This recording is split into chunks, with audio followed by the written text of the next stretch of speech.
Hi guys, welcome to the first of a four-part series on NMR spectroscopy. So the last time we looked at some basic principles of spectroscopy generally. So just to review, absorption spectrum involves particularly NMR spectroscopy involves the absorption of radio frequency radiation, and it causes changes in the nuclear spin states for some substances placed in an external magnetic field. And of course, that is governed by the equations that we see here, where a change in energy is generally proportional to the frequency and inversely proportional to the wavelength. Now, subatomic particles such as electrons, protons, and neutrons can actually be imagined as spinning on their axes, and in a little bit you will see how it looks.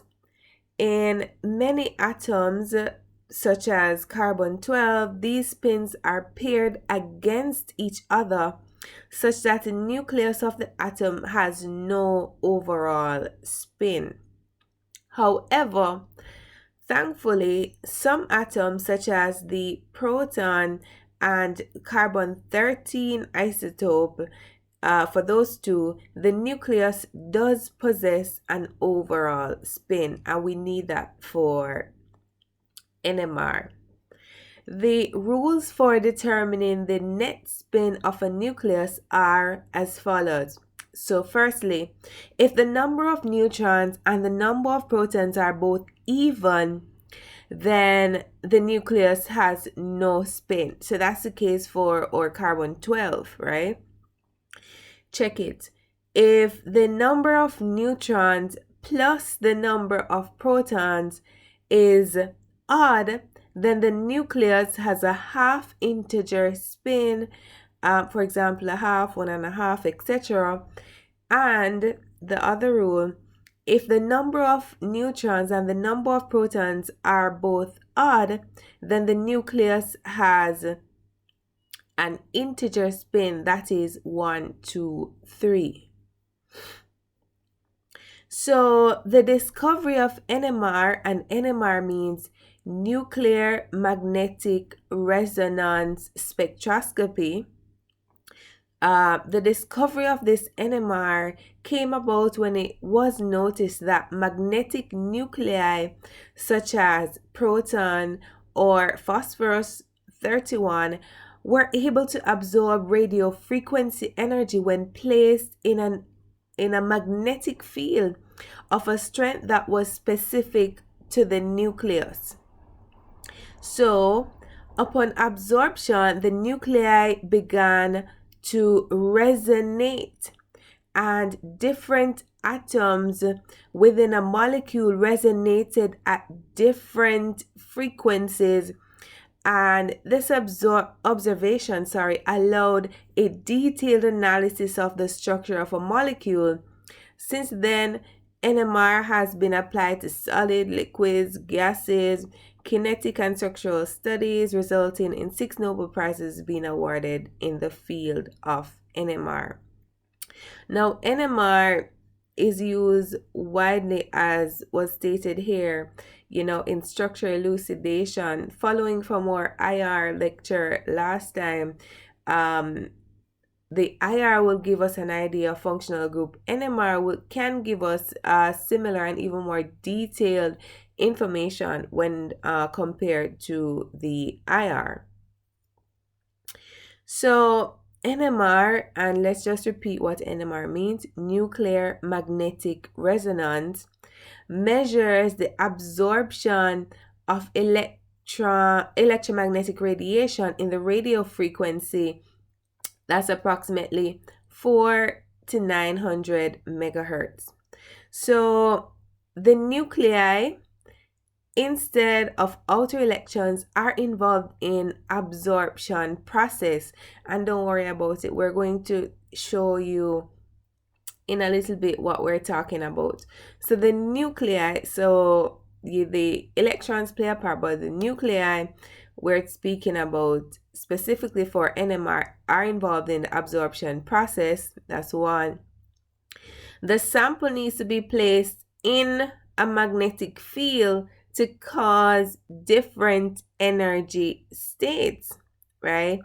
So the NMR probes the composition, structure, dynamics, and function of the complete range of chemical entities from small organic molecules to large molecular weight polymers and proteins. So as I mentioned before, NMR is routinely and widely used to elucidate a chemical structure for most organic compounds. So earlier we were talking about spin, right? And that some atoms are able or they possess spin and some do not, right? So just to go into that a little bit more. The NMR phenomenon is observable for nuclei with spin, and that's capital I. And I can be 0.5, 1, 1.5 units. So as we said before, and how we know if an atom possesses spin, or I should say nuclei, we look at the mass number and the atomic number of that element. And so when both are even numbers, as in for carbon 12 or oxygen 16 or sulfur 32, then there is no spin. The nuclear spin is equal to 0. However, when either the mass number or the atomic number is odd, then there is nuclear spin. So in the case of to get a non-integral, the mass number is odd and the atomic number is either even or odd. And to get an integral, the mass number is even and the atomic number has to be odd. All right. So here, as I said before, no spin for these elements here. But for proton and carbon 13, since we have odd numbers, the spin here is 1/2. Right? So I is 1/2 for both these elements and isotopes.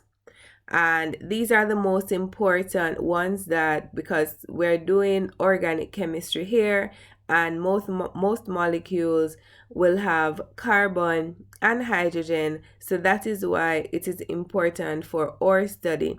And thankfully, they both have spin that's equal to 1/2 that we're able to make observations from an NMR spectrum. All right, so nuclear spin states and nuclear magnetic moments. So a nucleus with spin, all right, or a nucleus with I that's greater than 0 possesses an associated magnetic moment, and this is the symbol for it, and it is pronounced mu.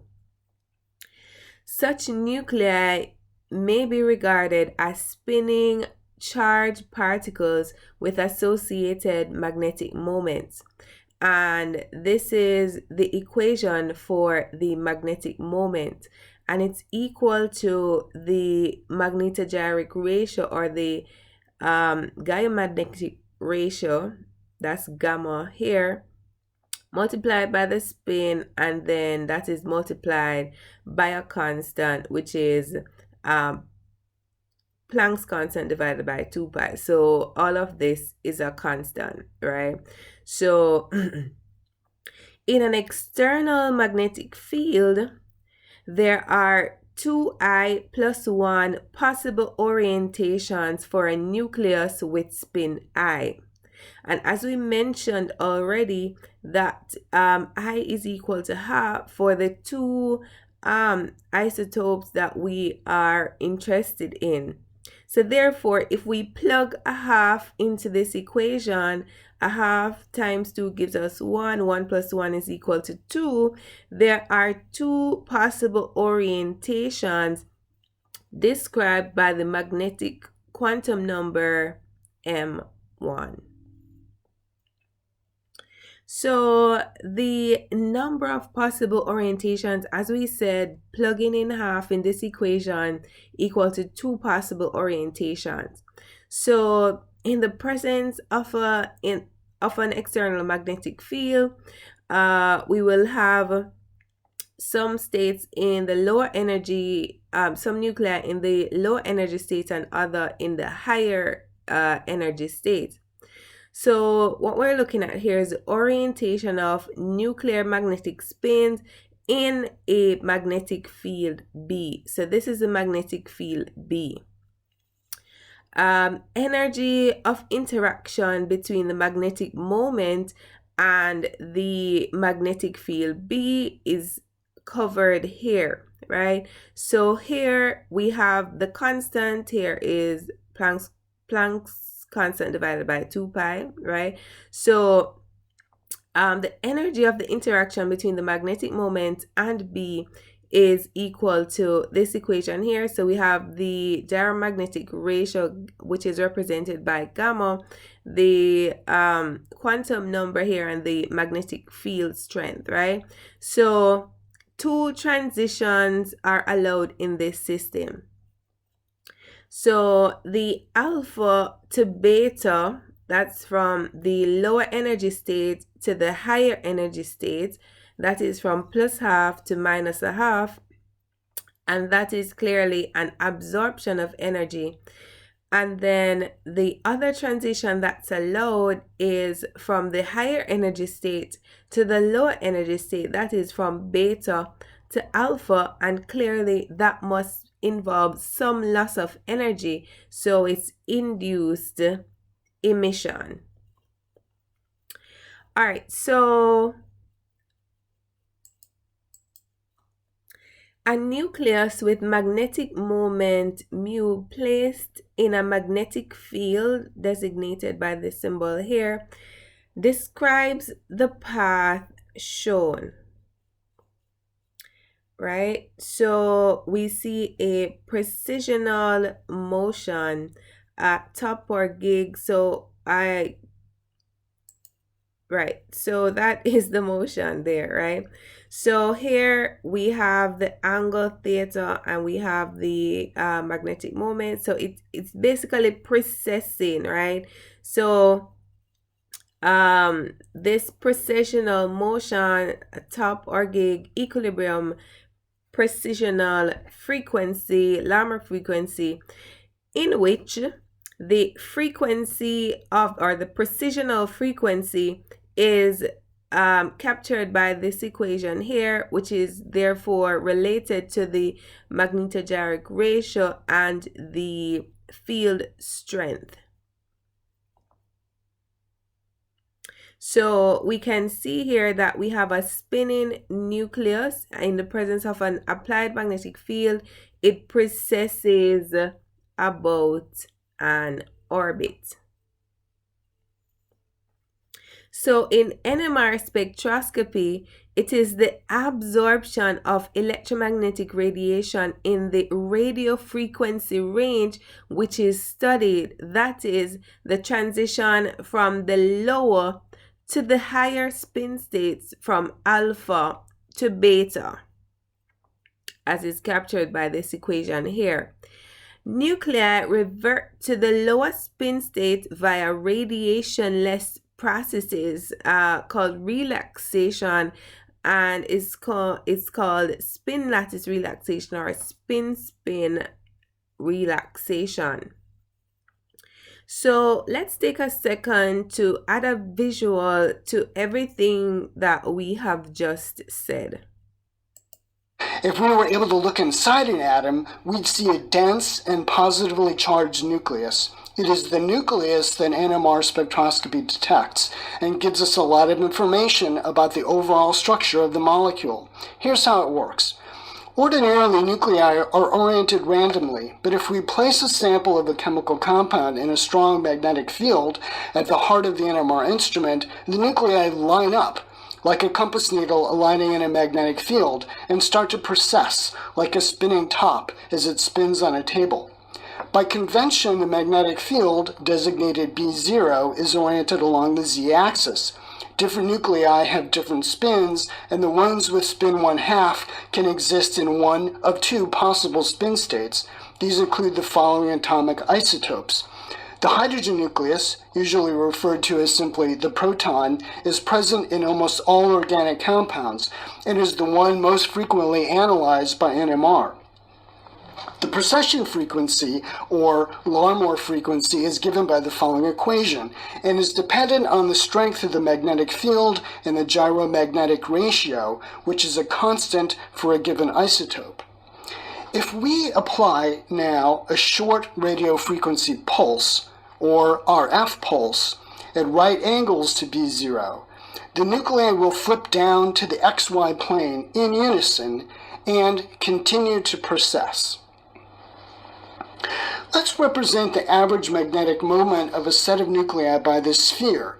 At equilibrium, the magnetization vector will be aligned along B0 as depicted here. As we've seen, the RF pulse will flip the magnetization vector to the XY plane. The rotating magnetization vector induces a current in a receiver coil. This signal is detected and amplified. We can see that the oscillating signal sweeps out a sine wave with decreasing magnitude as the nucleus realigns with the magnetic field B0. This wave is called the free induction decay. All right, so continuing on that.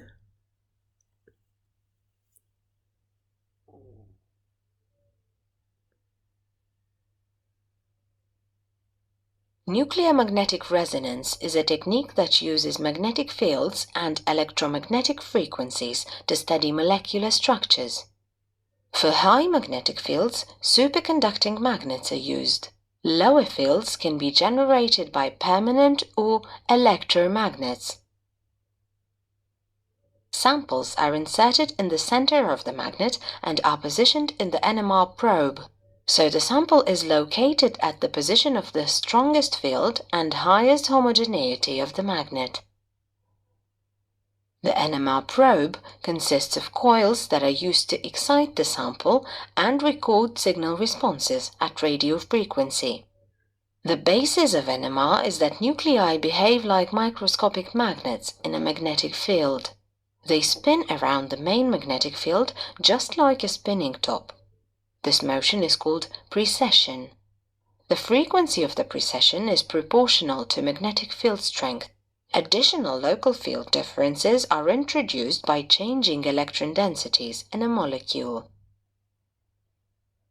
A higher electron density results in more shielding and thus a lower local field and lower spinning frequency.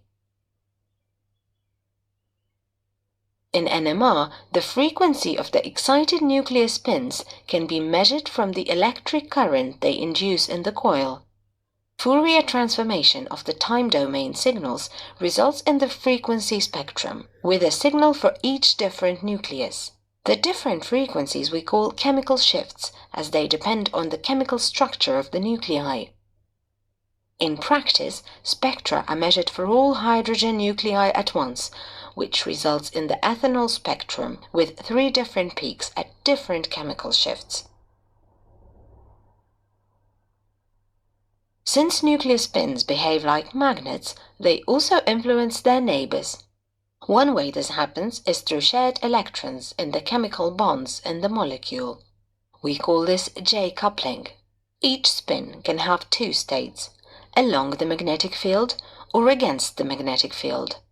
As an example, we look at the 2 methylene hydrogen spins, which are chemically identical. They can have 4 combinations: 1 spin down, 1 up, both spins down, 1 up, 1 down, 2 spins up. Each combination has a different energy level and influence on the neighboring spins, except that up-down and down-up combinations have the same energy level and influence. The influence is visible as a splitting of the signal of the methyl group into three. This is called a multiplet. Likewise, the three methyl hydrogen spins split the methylene response into four signals. In conclusion, NMR can identify molecular structures from chemical shifts and multiplets. Alright, so that video was from Bruker, which is a well-known established entity that actually manufactures these instruments. So I know particularly for that final video, it went into some other things that we haven't spoken about yet, but we're gonna get there, right? So I hope you get the general gist of what NMR is about. I know you have to tap into your imagination a lot, but you know, let's at least try. All right, so the effect of the electrons surrounding a nucleus on the resonance process, let's look at that. So s electrons, that are electrons that are in the s orbital, distributed spherically around the nucleus. These electrons, they precess with the nucleus in a magnetic field. Once an electron moves, that induces an electric current. And so this current actually induces a secondary magnetic field which opposes the applied magnetic field. So here we're showing the direction of the applied magnetic field, and the electrons that surround the nucleus, as we said, it generates an electric current, and this current induces a secondary magnetic field which actually opposes the applied magnetic field. So this electric current induces that secondary current which opposes, it goes in a different direction from the magnetic field. Therefore, the field experienced by the nucleus is reduced. So the effective field is equal to what is applied minus sigma times what is applied, because the sigma, we call that the shielding parameter, right? So essentially what we're saying here is that the electrons play a shielding role to the nucleus. And let's look at this picture here. An isolated proton, the nucleus feels only the applied magnetic field. So the applied magnetic field, the nucleus, full on strength from the applied magnetic field. However, a proton that is surrounded by electron density, right? As we said, those electrons, moving electrons, the current induces a secondary magnetic field which actually opposes the applied magnetic field. And so magnetic field induced by the electron opposite to the applied magnetic field. So the arrow is pointing in the opposite direction. The induced field decreases the strength of the magnetic field felt by the nucleus. This nucleus is shielded. So hopefully we're able to understand shielding effects. So the shielding effects of the electron. So for resonance to occur, the electromagnetic radiation, the frequency of the electromagnetic radiation must be equal to the precisional frequency, and that must be therefore proportional to the magnetogyric ratio and the field strength. So the magnetodirect ratio is specific to a particular nucleus, and the field strength can vary as well. So B effective and the precisional frequency depend on the electron density around the nucleus, as we just said. So an increase in electron density around the nucleus is called shielding, and so high electron density therefore causes high secondary magnetic field, which, as we just said, opposes the applied magnetic field, and therefore results in low B effective, right? So less strength being received at the nucleus. However, a decrease in electron density around the nucleus is called de-shielding, and therefore that is low electron density causes low secondary magnetic field and therefore high B effective. So that nucleus therefore would feel more strength from the applied magnetic field because it has less electron density around the nucleus. So for carbon-13 nuclei in different electronic environments also process at different frequencies. All right, so let's look at this. If we have this hypothetical compound here which has a methyl and X, so X is something that is either, well, it's either carbon, nitrogen, or oxygen. And let's follow the arrow. So de-shielding of methyl hydrogens and carbon. So that's going this way because oxygen, right, based on our electronegativity series here, oxygen is the most electronegative in comparison to carbon, nitrogen, and oxygen, right? So the opposite must be true.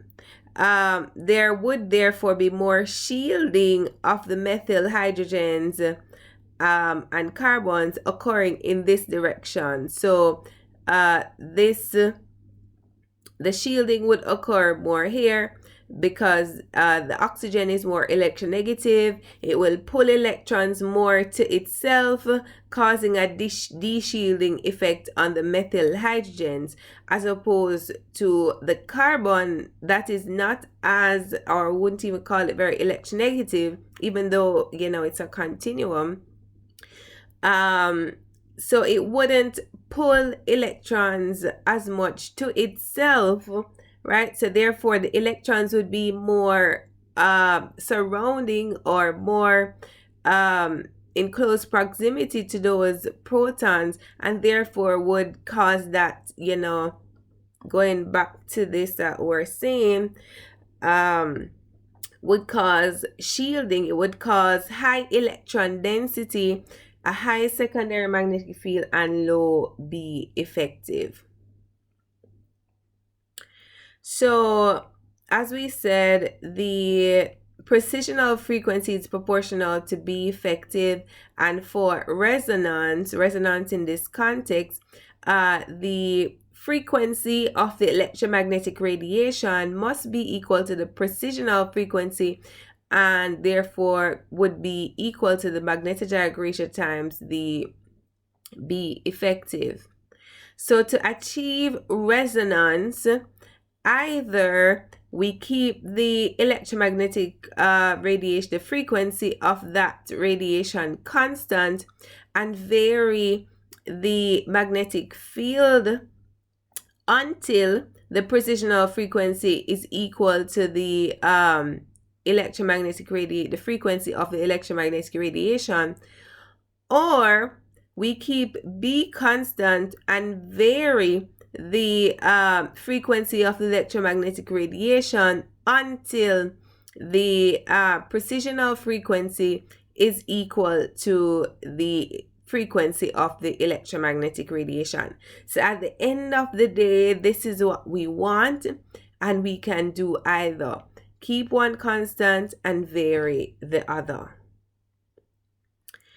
All right, so a complete spectrum of a compound is obtained when this equation that we have been repeating has been satisfied for every proton nucleus in the compound, and that is how we get a proton spectrum, and for every carbon in the compound, and that is how we get a carbon NMR spectrum. So, question: how many proton NMR signals would you expect to observe for this compound here? How many carbon 13 NMR signals would you expect to observe here? Write it down and let me know in class. All right, so we're looking at now the chemical shift. All right, so for the magnetic field, right, there's certain, well, we normally use megahertz for the unit, and so the precisional frequency, roughly 100 megahertz plus or minus 15 hertz for hydrogen in most organic molecules. And so for the frequency of the electromagnetic radiation has to be roughly in the same range. And so the field there must be 23,300 Gauss for the the frequency of the electromagnetic radiation and the precisional frequency. Because remember what we said at the end of the day, this is what we want in order to observe NMR spectroscopy. So in commercial spectrometers, the B and the frequency of the electromagnetic radiation varies. All right, so based on that, the chemical shift defines resonance positions of nuclei in a way which is independent of field strength and frequency. So the chemical shift is equal to the frequency of the sample nucleus minus the frequency of the reference nucleus, both in hertz, divided by the spectrometer frequency, which is in megahertz. And so the units of the chemical shift is delta. That is equal to the hertz, which is the numerator, divided by megahertz, which is the denominator, and you will see ppm parts per million. So the reference, so we mentioned the reference molecule here, the reference nucleus here. So the reference standard for proton NMR spectra, the hydrogen of TMS is usually the reference. So this is TMS, tetramethylsilane, right? So the hydrogen of TMS is the usual reference for both carbon 13 NMR and proton NMR spectra. All the hydrogens of TMS are equivalent. We get one proton signal, and all the carbons of TMS are equivalent. We get one carbon 13 signal. Also, TMS, which is tetramethylsilane, is very volatile. The boiling point is very low, 26-28 degrees Celsius, and is chemically inert. Hydrogens and carbons of TMS are shielded relative to the hydrogens and carbons of most other organic molecules. And so the frequency of TMS is arbitrarily assigned as 0. And so for the proton spectrum, which we're gonna see, delta is equal to, the chemical shift is equal to 0 to 20 parts per million. And for the carbon-13 spectrum, this shift, chemical shift, is in the region 0 to 240 ppm.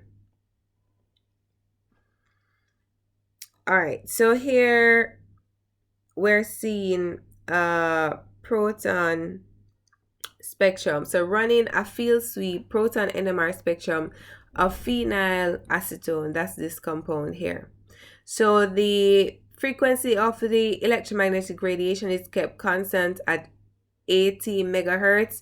The field strength is increased as the magnetic fields increase, as the pen travels left to right.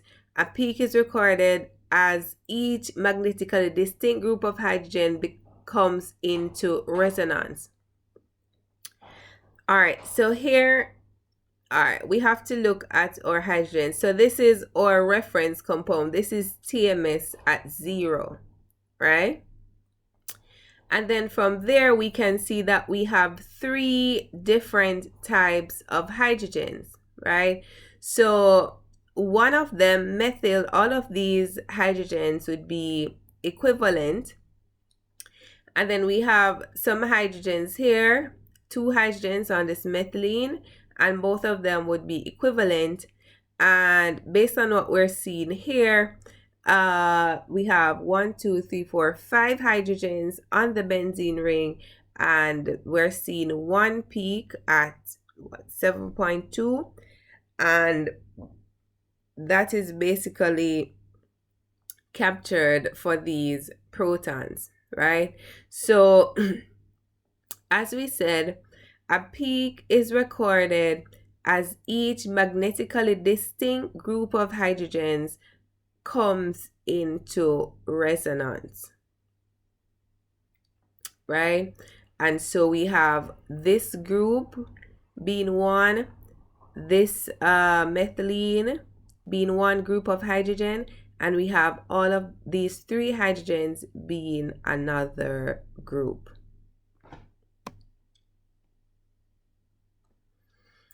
All right, so in the next lecture, we're going to talk a bit about integration. However, just to mention it here, integration of proton NMR spectra. So in HNMR spectra, the area under a peak is proportional to the number of hydrogens giving rise to that peak. NMR spectrometers can electronically integrate areas by tracing vertical rising lines over peak, that are these. Relative heights of integral lines give relative areas of peaks and thus relative numbers of hydrogens, right?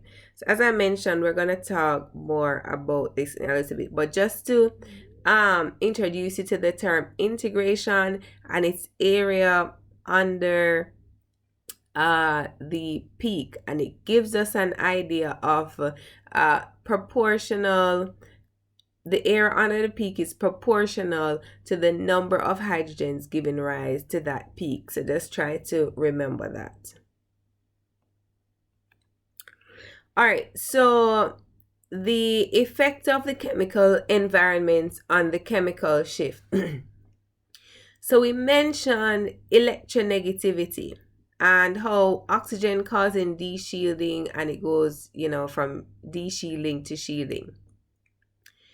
All right, so let's look at the chemical shift of the protons, right?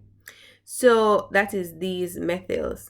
So here, these methyls, the chemical shift would be 3.3.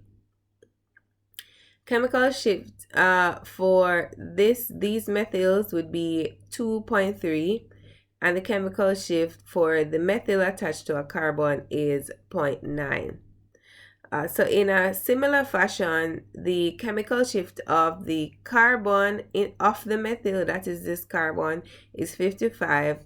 The chemical shift of the carbon here is 35, and the chemical shift of the carbon that's attached to another carbon is 18. So hydrogens and carbons of methyl groups resonate in line with electronegativities of oxygen, nitrogen, and carbon. So from now on, guys, I want you to try to remember these numbers, right? So remember the types of numbers associated with certain functional groups. So here we have a methyl attached to an oxygen. That number is in the 3-ish region. We have a methyl, that is for the protons of the methoxy. And then these protons that are attached to a carbon that's attached to a nitrogen, those are in the 2-ish region, and the protons that are attached to a carbon that's attached to a carbon are in the 0.9 regions. So from the shielded region to the de-shielded region. And clearly they're in line with the electronegativity, because the oxygen would pull electrons to itself, causing there to be less of a secondary magnetic field, and the nuclei would therefore feel the greater effects from the magnetic field. All right, so the other effect on the chemical shift, hybridization. So for the sp3 orbitals, there are 3 p orbitals, for the sp3 hybrid orbitals, there are 3 p orbitals and 1 s orbital. So each sp3 orbital has therefore 25% s character, because if we have 4 and 1 out of 4, then that's 25% s character. And if the rest of it is 3 out of 4 is 75% p character. So hydrogens attached to sp3 carbon with no electronegative groups resonate in the range 0 to 2.5 ppm. Let me repeat that. Hydrogens attached to sp3 carbon with no electronegative groups resonate in the region 0 to 2.5 ppm. As I said, guys, try to develop the habit of remembering these numbers and what they mean. All right, so for the sp2 orbitals, we have 2 p orbitals and 1 s orbital to form the sp2 orbital. So clearly we have 3 orbitals, right? So 1 out of 3, 33%, and that's the s character. And we have 2 out of 3, which is 67%, that's the p character. So the electron density around the sp2 hybridized carbon is less diffuse. Hydrogens attached to sp2 hybridized carbon are de-shielded relative to those attached to sp3 carbons. So again, please try to remember these numbers. So these hydrogens attached to sp3 hybridized carbons are 0.9 ppm, and these hydrogens attached to sp2 hybridized carbon are a whopping 5.0 ppm, right? So again, try to remember these numbers. So another thing that we have to mention is the acidic protons, proton exchange, and hydrogen bonding in NMR. So for our purposes, we refer to acidic protons in organic compounds as the hydrogen that's attached to the oxygen that's found in alcohols, phenols, or carboxylic acids, as well as the hydrogen that's attached to a nitrogen, such as found in amines and amides, as well as the hydrogen that's attached to a sulfur as found in thiols. So these are considered to be acidic protons in organic compounds. They're sometimes called active hydrogens, relatively easy to remove, aka labile, often involved in hydrogen bonding. All right, so for these proton NMR shifts, the delta values and shapes of signals for these three acidic protons are variable. Let me repeat. The proton shifts and shapes of signals for these three acidic protons, that is the OH proton, the NH proton, the SH proton, are variable. So remember, I was asking you to remember, when you have the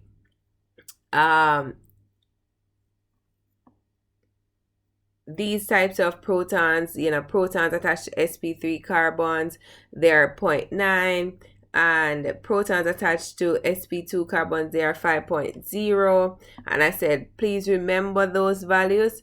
Here, I cannot give you any numbers to remember because these numbers are variable for acidic protons. They depend on the extent of hydrogen bonding and the rate of chemical exchange. So during a given time period, such a hydrogen, for example in the hydroxyl, may be attached to several different molecules, and so the rate of chemical exchange depends on the pH, temperature, and dilution. Alright, so for proton exchange now. Alright, let's look at these two spectra. So here we have methanol in deuterated chloroform with TMS, and this is a spectrum. So we have TMS signal here at 0, that's our reference compound, and we have the methyl OCH3, so that's this methyl hydrogen at 3.42, and we have the hydroxyl hydrogen at 3.97. As we said, that number and shape is variable. All right, so methanol in deuterated chloroform with TMS. So when you add 1 drop of D2O, shake it, and then rerun the spectrum, what do you see? Well, this reaction happens in which we see a disappearance of our hydroxyl group, right? So the XD bonds stronger than XH bonds, and that's a spin for deuterium is 1, and so NMR signal for deuterium not observed with the instrument that is set up for proton. So we can detect hydroxyl hydrogens, amines, the hydrogens, and the thiol hydrogen using this technique. So you add a drop of D2O and you see disappearance of the original peak that you would have seen, and perhaps you would observe the HOD peak. So this is one useful method.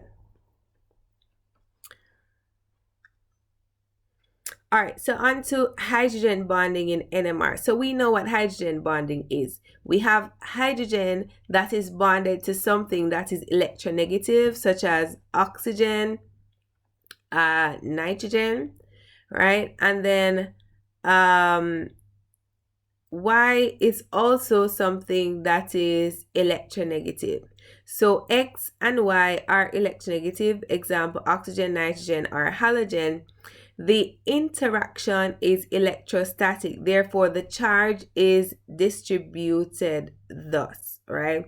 So that hydrogen will be delta positive and our two electronegative atoms would be delta negative. So as a result, the hydrogen atoms become more positive and X and Y become more negative. In NMR, the hydrogens are de-shielded, because if we have two things that are electronegative pulling electrons to themselves, that therefore would result in the hydrogen becoming de-shielded.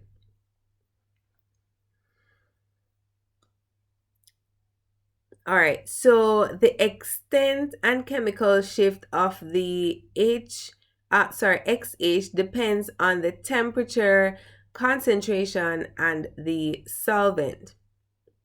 So let's look at this. Let's look at the solvent effect. So when the hydroxyl of neat ethanol, that hydrogen, the chemical shift is 5.28 ppm, and there is strong intermolecular hydrogen bonding. So that is neat methanol, that is no solvent. So for the hydroxyl of methanol in carbon tetrachloride solution, that results in the chemical shift being 0.7 ppm, almost no intermolecular hydrogen bonding. So we can see here that the solvent, whether or not it is present, definitely having an effect on the chemical shift. And so the chemical shift, and let's look at an intramolecular hydrogen bonding. The chemical shift of XH will vary only slightly with temperature, concentration, and solvent. The chemical shift for the OH of O-hydroxyacetophenone is 12.0 ppm, so very high. This value changes very little on dilution. So we can see there a comparison between intermolecular hydrogen bonding and that's within the molecule hydrogen bonding, right? So not much change in the chemical shift. So at this point, we will pause and we'll see you again, or I'll see you again for the second part in the 4-part series on NMR.